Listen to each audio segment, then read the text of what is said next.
유산균 제품 선택의 고민은 이제 그만! 요즘 제품들이 생균수가 10억 마리다, 100억 마리다 하는데 생균수만 얘기하는 3세대 제품보다 생균과 대사산물을 모두 포함하고 있는 게 더 좋다고 합니다. 거기에 딱 맞는 제품이 바로 L14. 여러분, 농구는 심장인가요? 아니면 신장인가요? 사실 둘 다 중요하듯이 유산균도 마찬가지 생균뿐만 아니라 그 대사산물까지도 상당히 중요하다고 하는데요. 여기에 딱 맞는 제품이 4세대 유산균이라고 불리는 L14 제품입니다. 그리고 L14 유산균과 대사산물 원말이 100% 들어간 이 L14 컴플렉스는 100% 동결 건조된 분말이라 더 좋을 것 같은데요. 소화 요소도 살아있다고 하니까 소화에 딱 좋은 제품인 것 같습니다. L14 컴플렉스를 조코피 특별 할인가로 만나보세요. 네, 반갑습니다. 자, 오늘은 올스타 본경기가 열린 2월 19일 월요일이고요. 여전히 이제 올스타 휴식기가 진행이 되고 있습니다. 자, 2023-24 NBA 전반기가 막을 내렸는데요. 자, 워스트 플레이어 2탄입니다. 자, 오늘도 9명의 부진했던 선수들을 조코피가 선정을 해봤습니다. 자, 첫 번째 선수는 스콧 핸더슨입니다. 루키고 아직은 지켜봐야 되고, 특히나 저는 메인 볼 핸들러들은 최소 3년, 최대 한 4년에서 5년 정도까지는 지켜봐야 된다라고 생각은 합니다만, 루키에게 또 이런 잣대를 적용시키기에는 좀 가혹한 감이 없지 않아 있습니다만, 자, 그래도 스콧 핸더슨은 생각보다 너무 부진합니다. 2023년 드래프트 1라운드 2순위로 지명을 받았었죠. 자, 하지만 올 시즌 현재 43경기에 출전을 해서 12.9득점, 3.0 리바운드, 4.7 어시스트, 야투 37.5%, 그리고 3점 31%에 그쳐 있습니다. 특히나 이 OBPM과 DBPM이 깝깝합니다. 네, 특히나 오펜시브 박스 플러스 마이너스가 무려 마이너스 3.95, 디펜시브 박스 플러스 마이너스도 마이너스 2.4, 그래서 합이 무려 마이너스 6.3입니다. 역대급 수치를 찍고 있는 거죠. 너무너무 깝깝한 이런 기록을 할 수가 있겠고, 또 대체 선수 생산 지표도 VORP 마이너스 1.3입니다. 그래서 트루 슈팅 퍼센테이지 당연히 좋을 리가 없고요. 그리고 저는 스콧 핸더슨이 G리그에서 보여줬던 그런 플레이까지는 아니더라도 일단 볼핸들러라면 머리가 좋아야 되잖아요. 굉장히 BQ가 뛰어나야 되고 센스가 훌륭해야 플레이메이킹뿐만 아니라 슛 셀렉션도 좋아지는데, 좀 그런 부분에 있어서 과연 많이 발전할 수 있을까? 좀 이런 우려가 드는 것도 사실입니다. 자, 어쨌든 BPM-6.3이라는 것 자체가 스콧 핸더슨의 현실을 보여주지 않나 싶고, 그래서 루키임에도 불구하고 핸더슨을 뽑아봤습니다. 자, 두 번째는 케빈 허더입니다. 허더 같은 경우에는 기록 자체가 굉장히 나쁜 건 아닙니다만, 그래도 애틀랜타 호크스에서 세크라멘토 킹스로 이적을 해서 첫 번째 시즌도 아니고 또 플레이오프 같은 큰 무대도 경험을 해봤는데, 저는 여전히 한 팀의 주전 가드로 뛰기에는 좀 아쉬움이 있는 성적이 아닐까 싶습니다. 팀 성적 자체도 31승 23패, 지난 시즌 이맘때와 비슷한데, 문제는 다른 서부 컨퍼런스 팀들이 업그레이드를 했다는 점에 있죠. 그래서 서부 컨퍼런스 8위에 그쳐 있고요. 평균 기록도 상당히 평범하죠. 1차 스탯 자체도 마찬가지고, 야투 45.2%는 오케이, 3점 36.8%면 리그 평균 수준입니다. 자, OBPM은 그냥 제로, DBPM은 마이너스 0.3, 그래서 박스 플러스 마이너스가 마이너스 0.3이고, VORP가 0.6을 기록 중인데, 케빈 허더가 엄청나게 돈값을 못한다, 이런 정도까지는 아닙니다만, 자, 그래도 한 팀의 주전 슈팅가드로서 2년째 활약을 하고 있다면 이런 1차 기록뿐만 아니라 2차 기록도 조금 더 좋아져야 되지 않을까라는 생각이 들어서 저는 케빈 허더를 꼽았습니다. 물론 해리슨 반즈도 뽑고 싶었는데, 이 해리슨 반즈는 골든스테이트 워리어스 원정도 그렇고 두 경기에서 70점 몰아넣은 구간이 있었잖아요. 그때 또 팀의 귀중한 승리를 가져다 줬기 때문에 저는 허더를 꼽도록 하겠습니다. 자, 세 번째 선수는 브루클린 네츠와 현재 레이커스에서 뛰고 있는 스펜서 디니디입니다. 브루클린 네츠가 21승 33패, 디니디와 함께 할 때 굉장히 부진했었습니다. 팀으로 치자면 가장 실망스러운 팀이 브루클린이고, 그 원흉이 바로 스펜서 디니디였죠. 자, 그리고 레이커스로 이적을 했는데 올 시즌 현재 기록은 12.4득점, 어시스트 6개, 야투가 39.3%, 3점이 32.1%. 댈러스에서 루카 돈치치와 함께 뛸 때를 제외하면 이런 기록이 낯설지는 않습니다. 디니디 자체가 워낙 효율이 떨어지는 선수고, 고효율과는 거리가 멀다 보니까 이런 기록 자체가 그렇게 또 새삼스러울 일은 아닙니다만, 좀 아쉬운 점이 있다면 브루클린 네츠에서 좀 프로페셔널한 모습을 보이지 않았죠. 그래서 현지에서는 태업이냐 이런 말이 나올 정도였고 마침내 본인이 나고 자랐던 캘리포니아로 가서 현재 레이커스 유니폼을 입고 있습니다. OBPM이 심각하죠. 마이너스 3.6입니다. 그래서 뭐 스콧 핸더슨과 거의 뺨칠 정도이고요. 그 다음에 DBPM은 0.8, 그래서 BPM이 마이너스 2.8, VORP가 제로.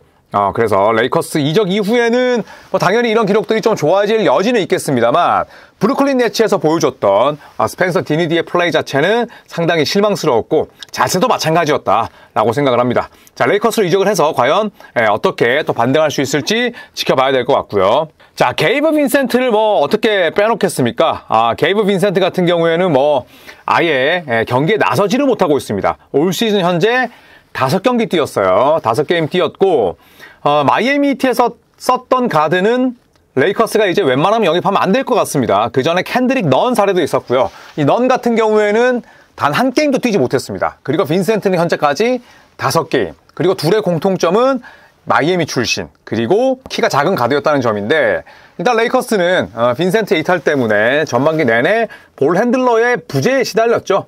그래서 5.4득점, 3.0 어시스트, 뭐 5경기니까 표본이 적긴 합니다. 필드골 37.5%, 3점 11.8%, 뛸 때에도 정말 더럽게 못했다는 걸 알 수가 있죠. 자, 그래서 5게임 기준이긴 합니다만 OBPM 마이너스 5.6, DBPM 1.4, 그래서 BPM이 무려 마이너스 4.2입니다. 얼마나 구렸는지 알 수가 있죠. 그리고 VRP가 마이너스 0.1인데 어쨌든 뭐 이제 빈센트는 계약 시작 첫 해이기 때문에 부상에서 돌아오고 그 다음에 이듬해 그리고 그 다음에 좋은 활약을 펼치는 게 중요할 것 같습니다. 일단 출발은 상당히 더뎠고 레이커스의 가드 난에 이 빈센트가 원흉이 되고 말았습니다. 자, 그리고 데리어스 갈랜드를 한번 꼽아 볼까요? 클리블랜드는 성적이 상당히 좋습니다. 동부 컨퍼런스 2위 그리고 36승 17패 승률이 68%에 달하는데요.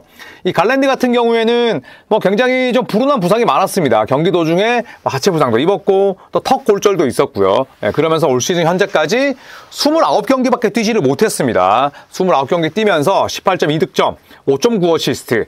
확실히 뭐 올스타에 뽑혔을 때 그 당시에 비해서는 갈랜드의 전체적인 기록 자체가 많이 떨어졌죠. 뭐 그렇다고 도노반 미첼과의 궁합이 뭐 나쁘거나 또 미첼과의 시너지가 나지 않는 건 아닌데 아무래도 뭐 데리어스 갈랜드가 백코트 에이스로 활약을 하다가 도노반 미첼에게 그 자리를 넘겨주는 과정에서 뭐 부상도 입었고 본인의 기록도 좀 많이 떨어졌습니다. 야투는 47.1%니까 포인트 가드 치고는 상당히 높은 편인데 3점이 33.1%로 떨어졌고요.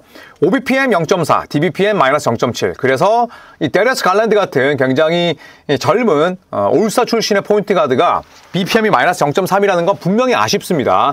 VORP 0.4. 자, 그래서 뭐 갈랜드가 받는 그런 연봉에 비해서는 확실히 좀 아쉬움이 있어요. 다만 부상이 겹쳤고 그리고 도노반 미첼이 워낙 또 훌륭한 활약을 펼치고 있다 보니까 데리어스 갈랜드의 상대적인 부진이 좀 아쉬움으로 남습니다. 후반기가 굉장히 중요할 것 같아요. 자, 그리고 벤 시몬스를 뭐 어떻게 빼놓겠습니까? 자, 벤 시몬스 올 시즌 현재 출전 경기 12게임, 받는 연봉이 30mm 넘습니다. 그래서 이것만으로도 일단 최악의 선수 가운데 하나라 볼 수 있겠고 최근 들어서는 뭐 계속 출석률이 떨어지잖아요. 나오면 잘해요. 나오면 잘하는데 워낙 고질적인 부상 부위가 뭐 허리와 등이다 보니까 일단 출전이 쉽지 않습니다. 자, 올 시즌 스탯을 살펴보면 12경기 6.8득점, 8.4리바운드, 6.5 어시스트, 야투는 59.4%. 뭐 기록 자체가 나쁘진 않죠. 3점은 원래 뭐 못 던지는 선수니까. OBPM이 마이너스 0.4지만 DBPM은 2.7로 대단히 훌륭합니다. 그리고 BPM이 2.2.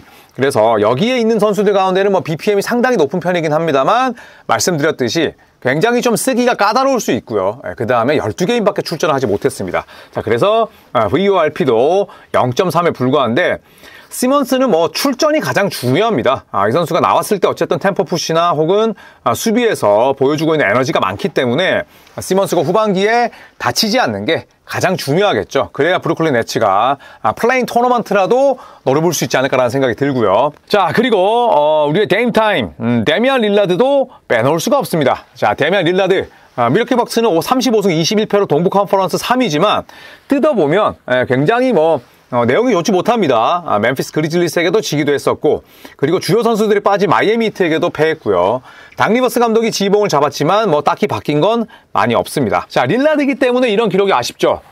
그 어떤 이들이 24.6득점에 6.7어시스트를 기록 중인 선수에게 돌을 던지겠습니까? 많은 릴라드잖아요. 연봉 비싸죠.